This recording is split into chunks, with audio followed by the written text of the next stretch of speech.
Assalamualaikum warahmatullahi wabarakatuh. Sahabat sang pencinta ulama channel. Terdapat serangkaian kisah, mengapa malaikat Israil dipilih Allah untuk menjadi malaikat yang bertugas mencabut nyawa manusia saat tiba ajalnya.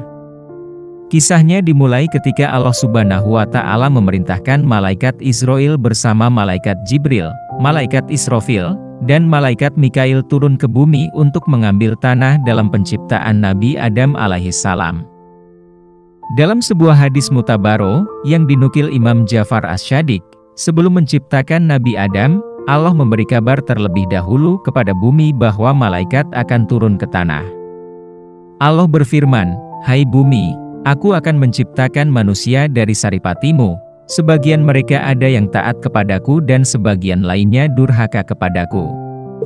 Siapa yang taat kepadaku, maka akan aku masukkan dia ke dalam surgaku. Dan siapa yang durhaka kepadaku akan aku masukkan dia ke dalam nerakaku." Allah kemudian mengutus Jibril untuk mengambil tanah di bumi. Namun belum sempat mengambil, bumi kemudian bertanya kepada Jibril terkait tujuan Allah mengambil tanah di bumi.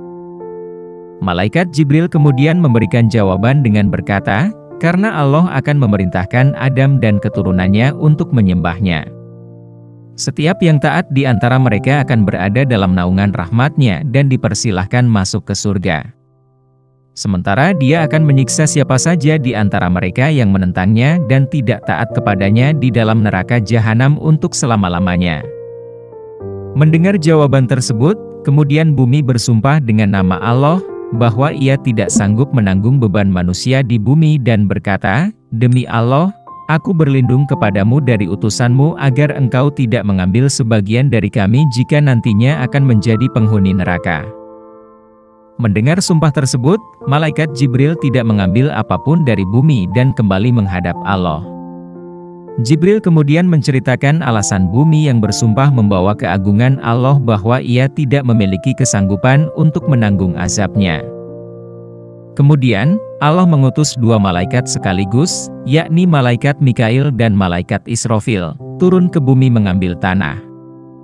Lagi-lagi bumi melakukan hal serupa dengan membawa sumpah dengan nama Allah.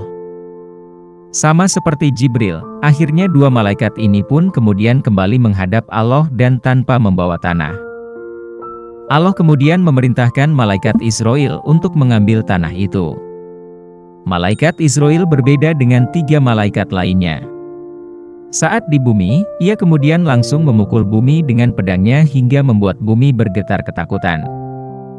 Malaikat Israil kemudian mengambil segenggam tanah, meskipun saat itu bumi sudah bersumpah atas nama Allah.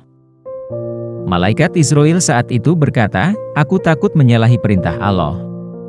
Aku sama sekali tak akan melanggar perintah Tuhanku walau dengan segala kerendahan dirimu." Saat mengambil sebagian itulah, bumi juga menangis merasa kehilangan. Tanah yang diambil Israil itu kemudian dibawa menghadap Allah Subhanahu wa Ta'ala. Allah kemudian berfirman kepada malaikat Israil, "Mengapa engkau tidak mengikuti sumpahnya?" Israil menjawab, "Perintahmu lebih aku ikuti dan aku takuti daripada sumpahnya." Allah kemudian berfirman kepada malaikat Israil, "Engkaulah malaikat pencabut nyawa atau malakul maut." Dari situ, Israil kemudian dipilih Allah menjadi malaikat pencabut nyawa jika sudah tiba ajalnya. Malaikat Israil memiliki kelebihan dan kemampuan yang diberikan Allah Subhanahu wa Ta'ala. Ia bahkan mampu membalikkan dunia ini sebagai kemampuan manusia yang sanggup membolak-balikkan tangannya. Sewaktu Israil menjalankan tugas dengan mencabut nyawa manusia di dunia, ia akan turun ke dunia bersama dengan dua malaikat lainnya, yakni malaikat rahmat dan malaikat azab. Menurut kisah Qabil Akbar, malaikat maut tidak mengetahui kapan tiap-tiap manusia tiba ajalnya. Dikatakan olehnya bahwa Allah telah menciptakan sebuah pohon atau Sidratul Muntaha di bawah arsy dengan jumlah bilangan makhluk yang Allah ciptakan. Jika satu makhluk itu telah diputuskan ajalnya, maka umurnya tinggal 40 hari dari hari yang diputuskan. Setelah itu, jatuhlah daun itu kepada malaikat maut. Tahulah bahwa dia telah diperintahkan untuk mencabut nyawa orang yang tertulis pada daun tersebut. sampai ada daun dari pohon yang terletak di bawah arsi gugur. Kemudian jatuh 2 titisan dari arah arsi pada daun tersebut, titisan hijau ataupun putih. Hijau menandakan bakal si mayat akan mendapat kecelakaan. Sementara putih menggambarkan dia akan mendapat kebahagiaan. Jika terdapat kesalahan dalam penyampaian materi, kami mohon maaf. Itu adalah murni kesalahan dari kami sendiri.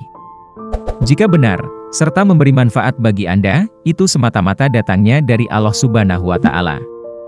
Terima kasih sudah menonton dan sampai jumpa di video kami selanjutnya. Tetap dukung kami. Wassalamualaikum warahmatullahi wabarakatuh.